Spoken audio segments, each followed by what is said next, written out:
د ژوند لار. د خزان سیلی وهلی مسافر یم،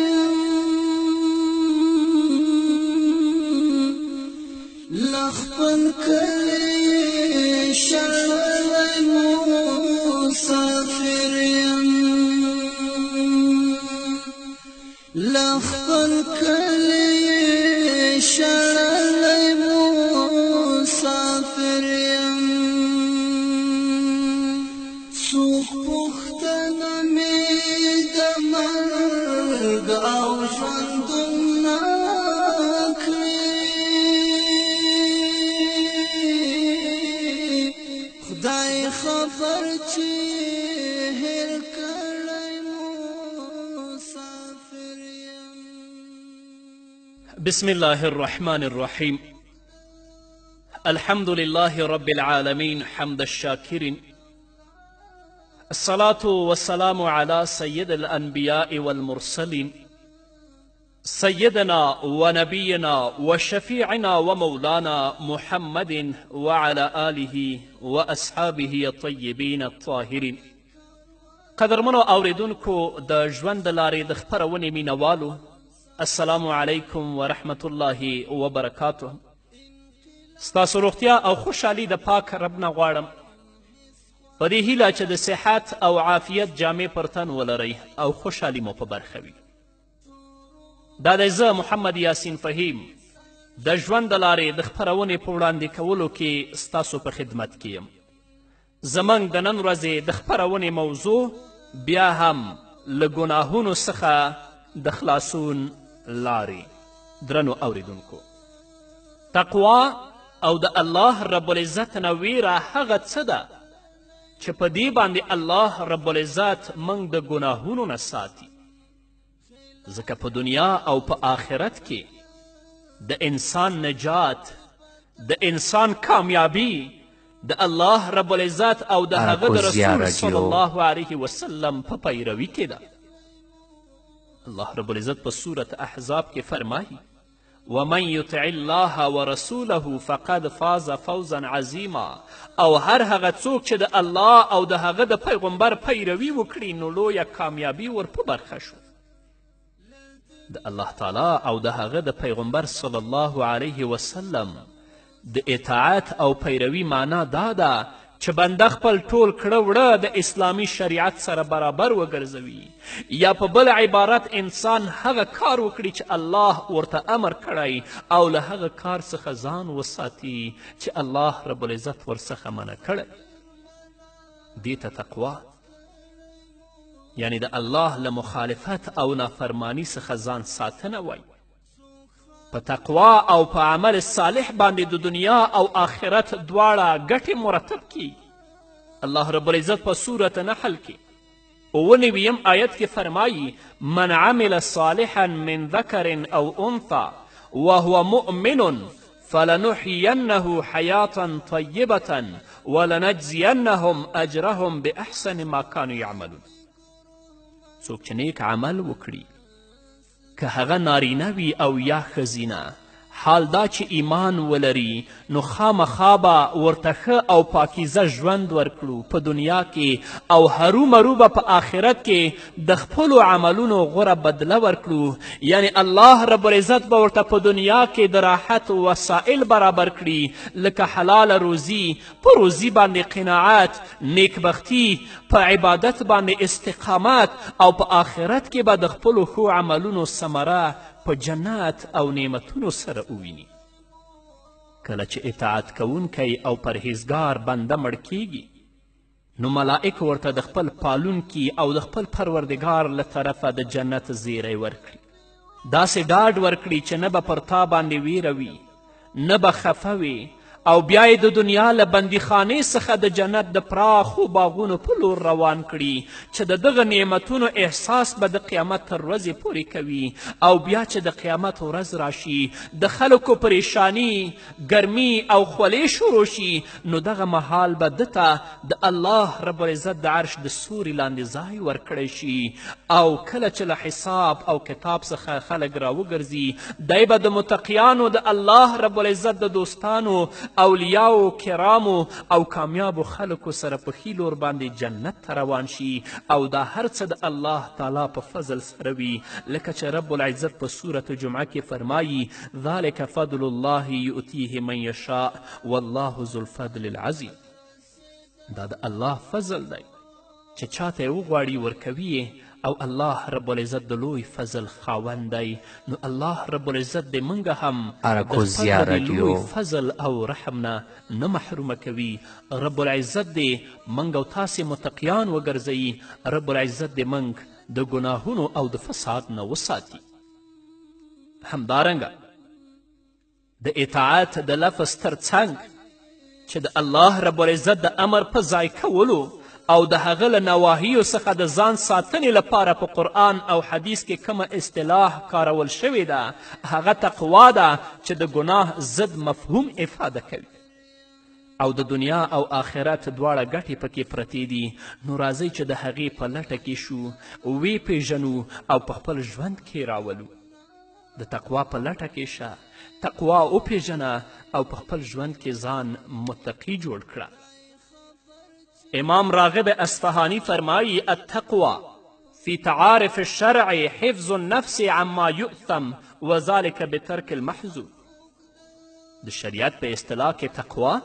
له ګناه څخه ځان ساتنه ده په پرېښودلو د حرام کار سره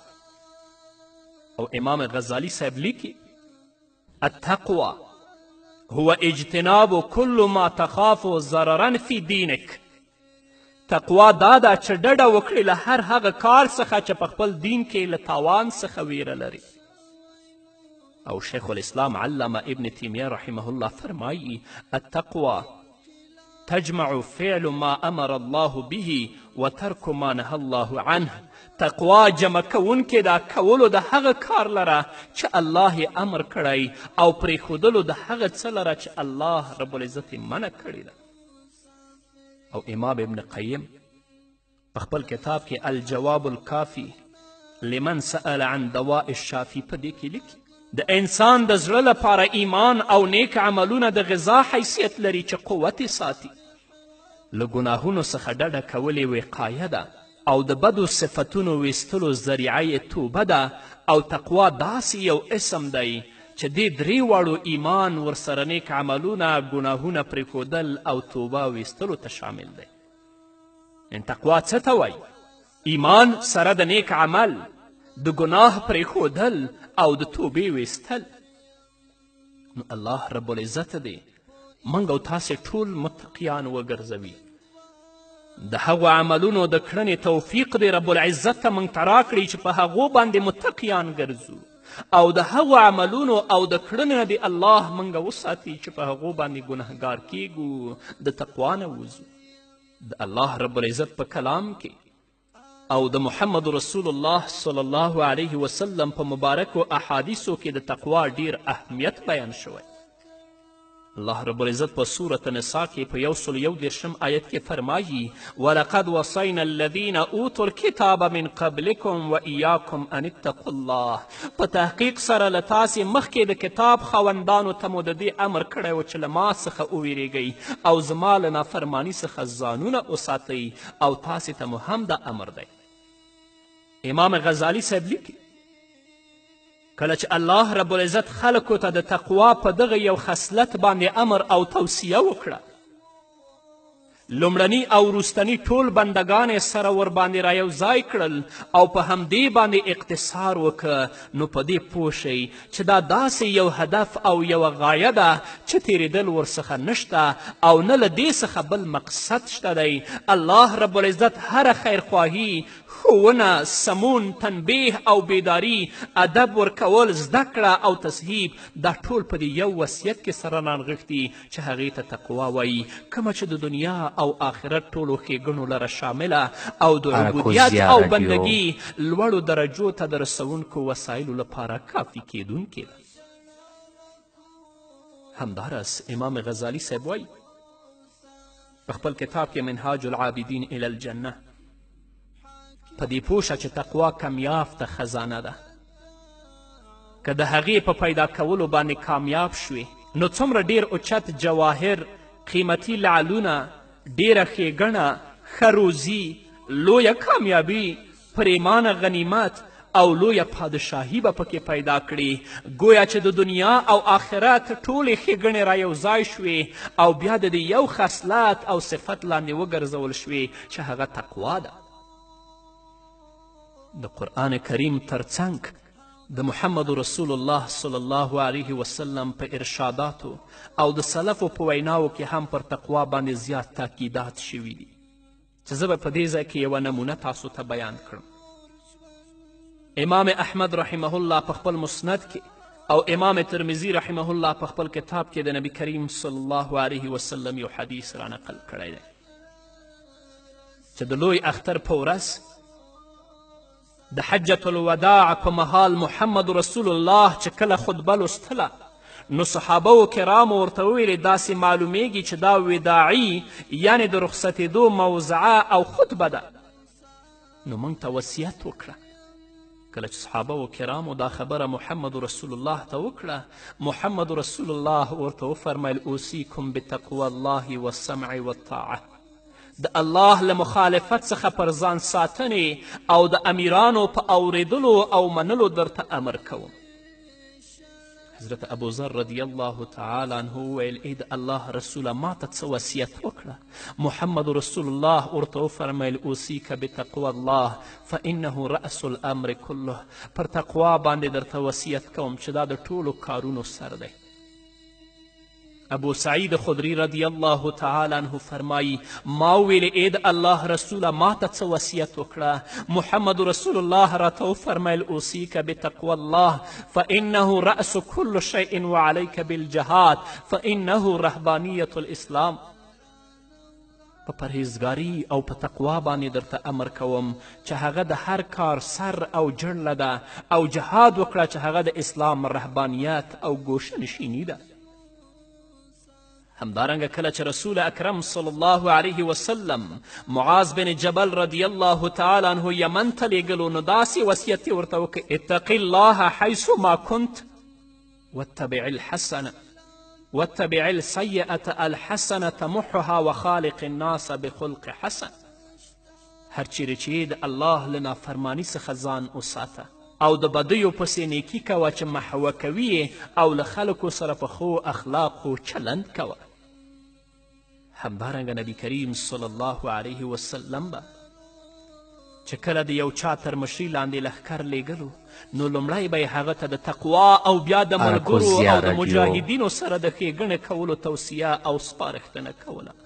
رسول الله صلی الله علیه وسلم به په خپلو دعاګانو کې له الله رب العزت څخه د نورو ښېګڼو او غوره عملونو غوښتنې ترڅنګ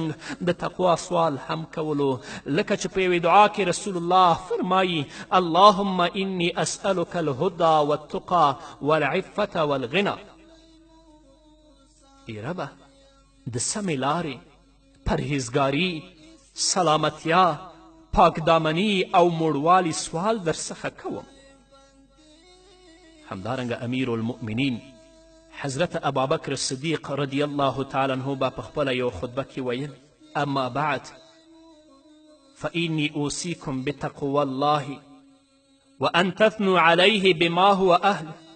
وأن تخلطوا الرغبة بالرهبة وتجمعوا الإلحاف بالمسألة فإن الله عز وجل أثنى على زكريا وأهل بيته فقال إنهم كانوا يصارعون في الخيرات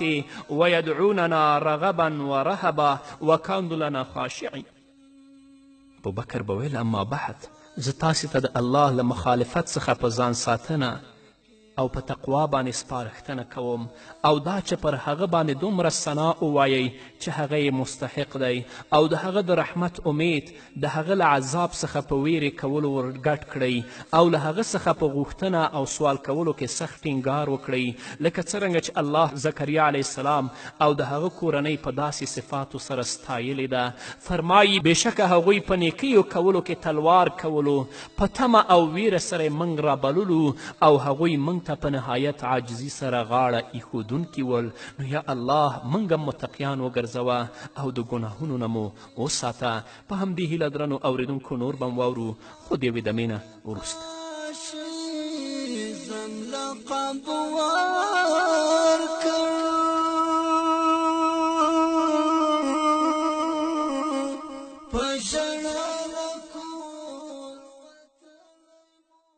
د خزان سیلی وهالی مسافر یم لخپل کلی شړلی مسافر یم لخپل کلی شړلی مسافر یم څوک پوښتنه مې د مرګ او ژوندون نه کړي خدای خبر چې هېر کړی مسافر یم قدرمنو اوریدونکو بیا هم زموږ سلامونه ومنئ د قرآن او د محمد رسول الله د احادیثو په رڼا کې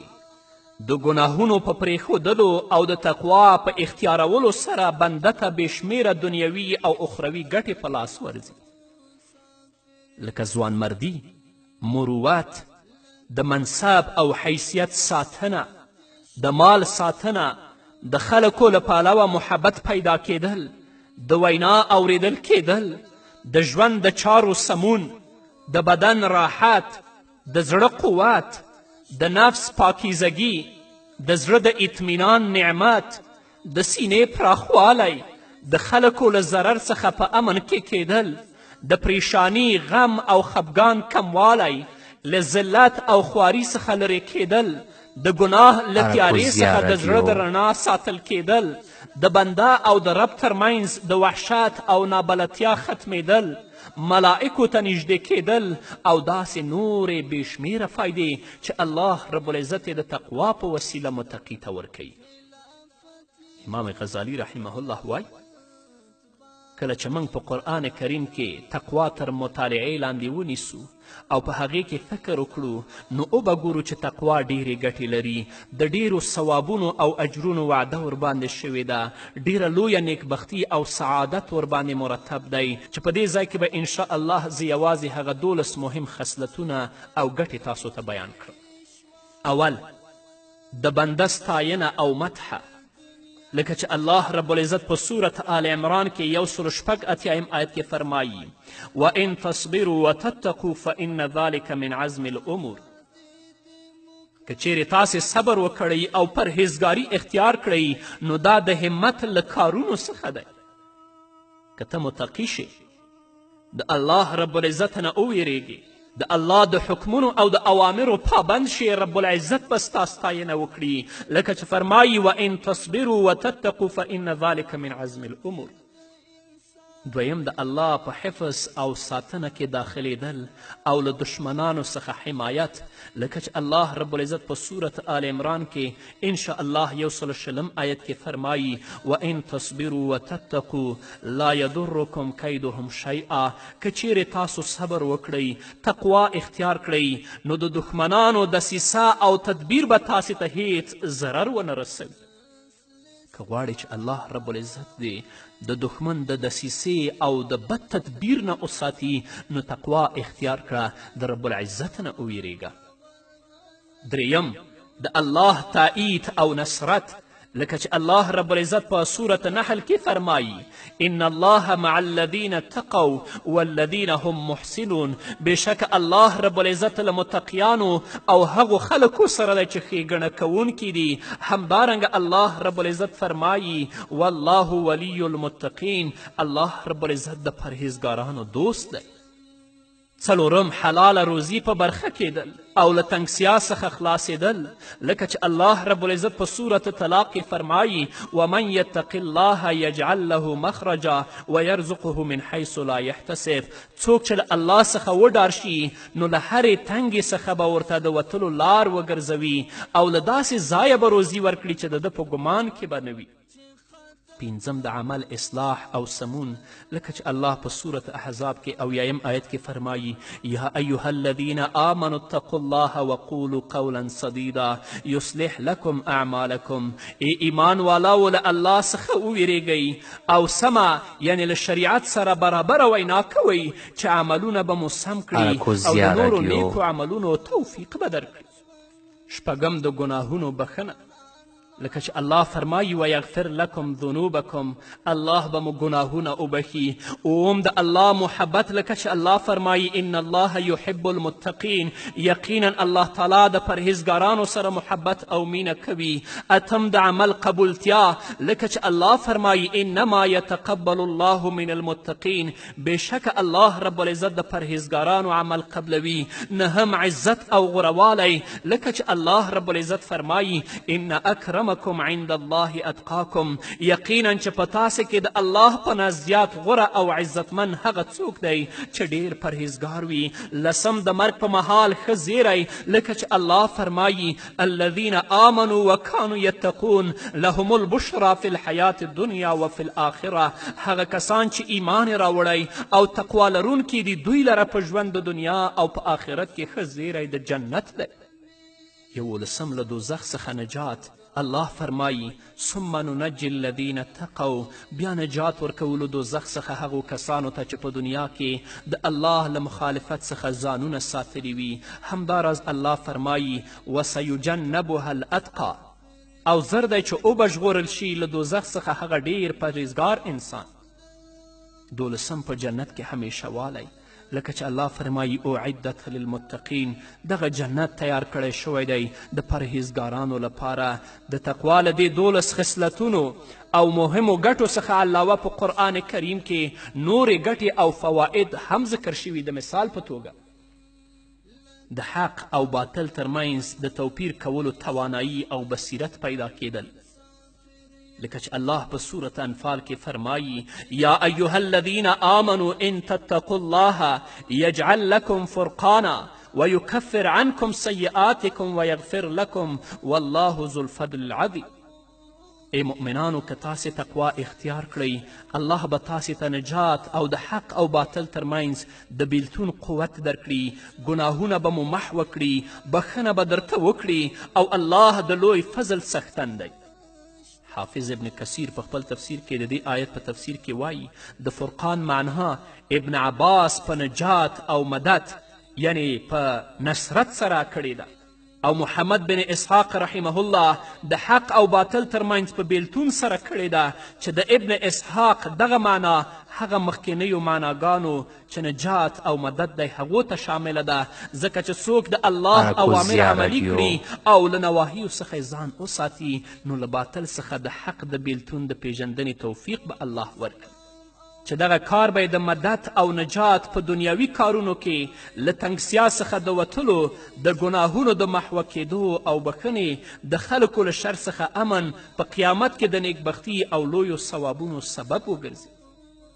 همدارنګه د کارونو آسانتیا، لکه چې الله رب العزت په خپل کلام کې فرمایي ومن یتق الله یجعل له من امره یسرا، او څوک چې له الله نه وویریږي تقوا اختیار کړي نو هغه به په کارونو کې ورته آسانتیا وګرځوي. همدارنګه د ګټور علم حاصلېدل، لکه چې الله رب العزت په سورة بقره کې فرمایي واتقوا الله ویعلمکم الله والله بكل شیء علیم، له الله نه وویریږئ چې هغه به تاسې ته پوهه درکړي او الله په هر شي باندې ډیر پوه دی. نو الله رب العزت دې موږ متقیان وګرځوي، الله رب العزت دې موږ د ګناهونو نه وساتي. نو د ګناه څخه د خلاصون لار تقوا ده. رب العزت دې زموږ ورونو او خویندو ته د هغو عملونو توفیق ورکړي چې په هغو سره متقیان ګرځي. په همدې هیله درنو اوریدونکو دا وه زموږ د نن ورځې خپرونه چې ستاسو درانه حضور ته وړاندې شوه. تر بلې خپرونې پورې چې زه بیا هم ستاسو درانه حضور ته راځم، تاسو ټول په لوی او بخښونکي الله سپارم. پاتې ژوند مو نیکمرغه، ښاد، بریالي او کامیاب اوسئ. مسافر یم دوی اسلام ته د فاشیزم لقب ورکړ،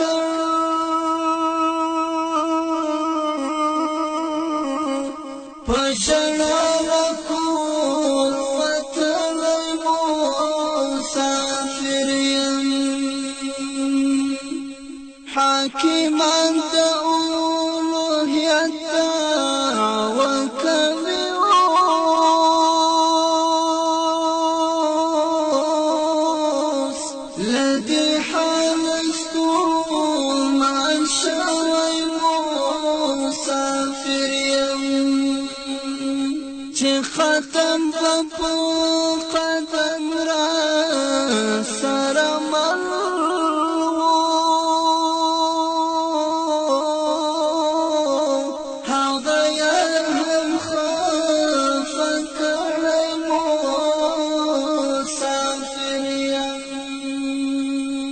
حبیب الله تراب نور ژوند